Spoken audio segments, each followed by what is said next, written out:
Hi there, Trish here with Fat Lady Crochet. Hope you're doing well today. Welcome to the studio. Today I am so good because guess what I've finished? I have finally finished the count. Oh my goodness. Why did the count take this long? Well, there's a lot of design features with the count, and I guess I wasn't really thinking about that when I planned this. Like, I knew that I had all the colors, but as far as the design elements go, there is just a lot. And, I don't know if I've even seen a crochet count pattern before. So I'm sure there is one. I just haven't really seen them. This is not an easy design, but I wanted to show you him. So here we go. He is all done. And I am so happy that the design process is finished. The next step now is to write the pattern, get the pattern finalized, do all of those things. So I want to tell you a little bit about this guy though.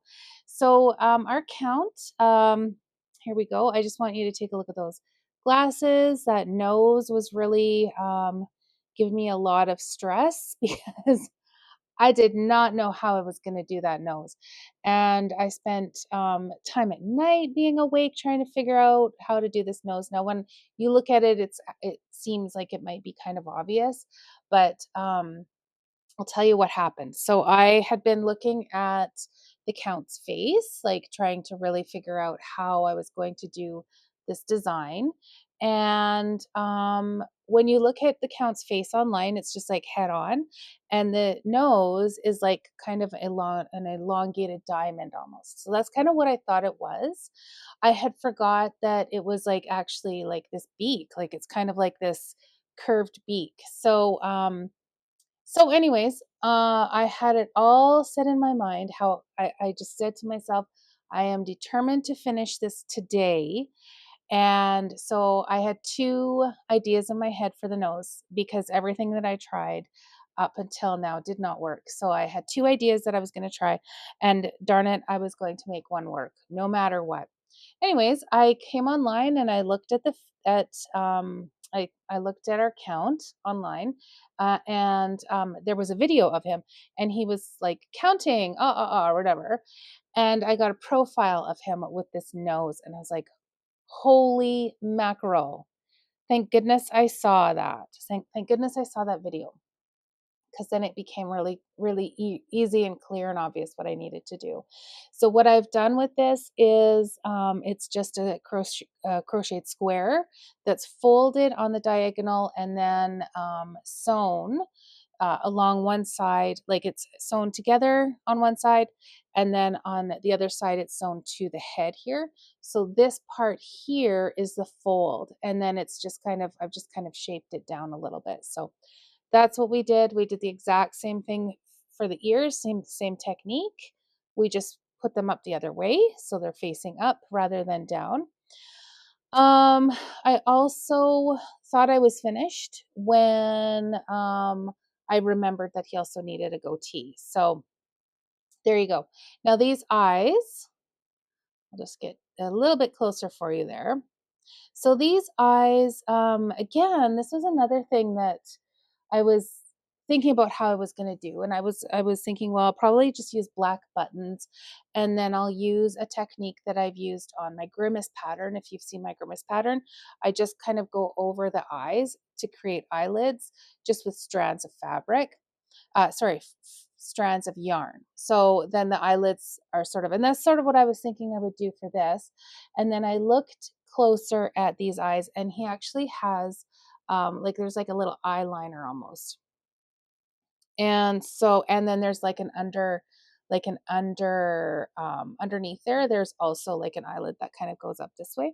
So there's like two eyelids. So I don't think I was going to be able to get the precision or the like the right look if I was using yarn for this. So then um, I remembered what we did for Big Bird, which was kind of a pain. And I know you guys don't love doing it, but I think it's worth it.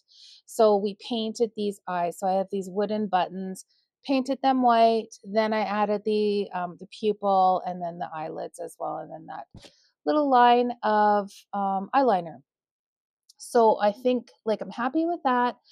I had to really be careful on the angle that I was putting these eyes on, and I think we did okay.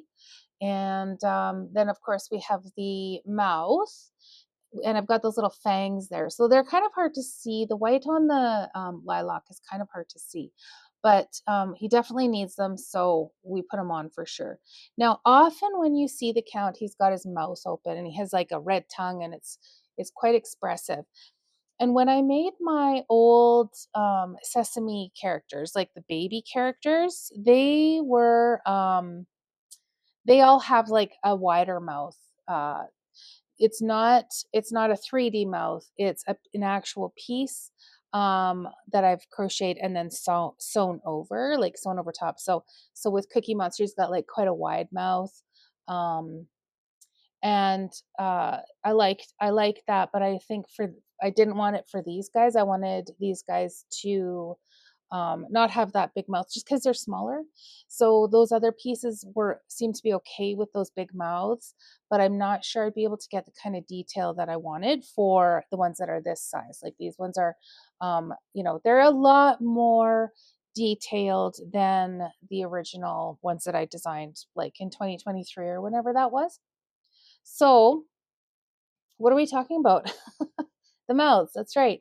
I forgot. So, anyways, with the count again, like with his mouth, he's just like all of the other ones that I've done for the Sesame collection, where they have closed mouths, which is a little bit different than a lot of the patterns that I've seen for Sesame friends. They often have like almost like a puppet feature, so their mouth can open and close. But what happens and what I've seen with that is that it sort of stretches the rest of the design out, so the head ends up being kind of oblong, and to me, it's just not what I wanted. So I can't tell you how happy I am that this design process is behind me, and now I can finalize the um the pattern and get Cookie and Grover done, which they shouldn't take too long because they're very straightforward.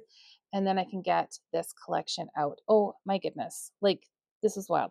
Um, I thought that Big Bird was a kind of a pain to do, but I'm telling you guys, like, you have to be committed if you're gonna make a count. I'm gonna warn you, you need to be committed. It's gonna take you a while, and there's a lot of elements and a lot of things to put together. I don't know. Just that face, just that face. You want to make sure that you're spending some time on that face. But worth it. Like, he's so good and he's so cute. I'm really proud of him. So, thank goodness he's done. The next thing that I wanted to show you is something that I've had in the works for a couple of months. Why a couple of months? Because I got kind of bored with it, I guess. So, um, however, the other day when I was working on Count and then had started our Vault Boy from Fallout, which is not complete, but will be soon. Um, I wanted a little break. So I decided that I was going to finish this thing that I started. But rather than finish what I started, I actually frogged it all and started from the beginning. So some of you may remember that I was working on something pink, and this is what it was. So this is we're calling this Flash Dance Flamingo because of these little leg warmers, which my fellow Gen Xers will probably appreciate. So this original design I did, oh gosh, like maybe 2019, 2020. The original was again quite a bit bigger. I was using worsted weight yarn, and I think for the original I was doubling up the worsted weight. So if you've ever used worsted weight yarn that's doubled up, it actually is quite thick. It can be hard on your hands. Um, Probably now I would recommend using like a plushy yarn or a blanket yarn and like a fairly like a bigger hook, I guess. And you could do that with this as well. So this pattern will translate very well if you want to go up or down in size of yarn. Just remember to go up or down in size for your hook. And this one I used my Hobby Friends. I had this this really, I love the salmon, like it's kind of a salmony color for the pink. And then I don't know if you can, if it's really picking it up, but the legs and the beak are a light pink, like a very pale, pale pink. So that's what I liked about that. Love, I just love pink anyways. And then this little guy with his beak to make it go down, all we did is just shape. We just shaped it down. So there's really not a lot that's fancy about this guy. The wings are kind of fancy. Similar technique to how we did big bird wings, but sewn on in a different way. So it's kind of like a little pierogi almost. What else can I tell you? The these little leg warmers, they're worked separately, and you can kind of see that there's some here's where the tails are. There's a lot of tails because there's a lot of color changes, but we just tuck them back in. And this guy is now part of our giving collection. So the giving collection is where 100% of the proceeds from the sale of the patterns that are in that collection go to a charity of our choice. And right now the charity is the Lethbridge Food Bank. And I would say we probably have about $450 in there right now, which is just like awesome. It's so excellent. It would be so cool to get up to $1,000.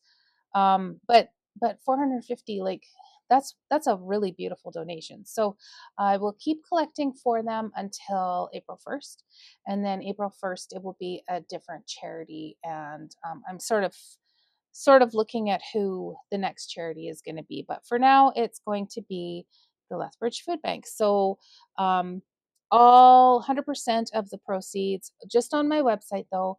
If you buy this from Etsy or Ravelry, those I'm not collecting for the food bank through those two sales channels, just the website fatladycrochet.ca.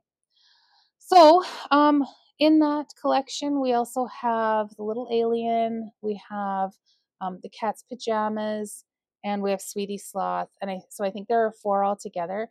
And my goal really is to keep adding like a pattern a month. It would be ideal. So hopefully I can continue to do a pattern a month, but like we'll see. Like I've learned over the years that I can have a lot of really sort of good ideas, and but I just run out of time. So yeah.